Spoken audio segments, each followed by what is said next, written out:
En France, les affrontements se font de plus en plus violents à Notre-Dame-des-Landes. Les gendarmes ont lancé cet après-midi une charge massive au cœur de la ZAD contre les opposants qui sont maintenant 500. Le reportage à Notre-Dame-des-Landes de Mathieu Boisseau, Clément Le Goff, Mathieu Drejoux et notre bureau de Rennes. Partout dans la ZAD, les gaz lacrymogènes tirés par les forces de l'ordre et les engins explosifs fabriqués par les zadistes. Des affrontements d'une violence inédite au 3e jour des expulsions. Les gendarmes ont d'abord mené une charge massive en plusieurs endroits. Ils ont dégagé des routes et détruit d'autres constructions. Des huissiers les accompagnent. Une fois que c'est sécurisé, les huissiers font leur travail et ensuite les opérations de déconstruction. C'est en cours, on y va un par un. Face aux forces de l'ordre aujourd'hui, les zadistes ont été rejoints par plusieurs dizaines de personnes.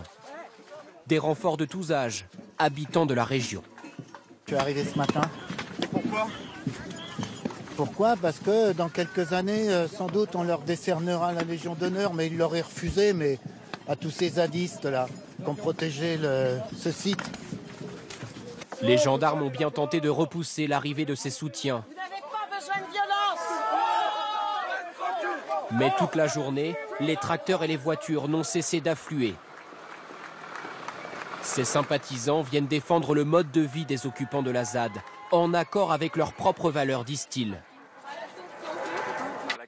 Cet agent de sécurité vit à 60 km de Notre-Dame-des-Landes. Quelle aide vous leur apportez là aujourd'hui? Un soutien moral, mais aussi si vraiment les gendarmes avancent là, parce que pour l'instant ça bloque, je serai sur le front. Le gouvernement l'a promis, seules les personnes investies dans des projets agricoles peuvent rester sur la ZAD, à condition de déclarer officiellement leur activité. Et on retrouve sur place Clément Le Goff. Bonsoir Clément. Est-ce que la situation est en train de s'enliser ?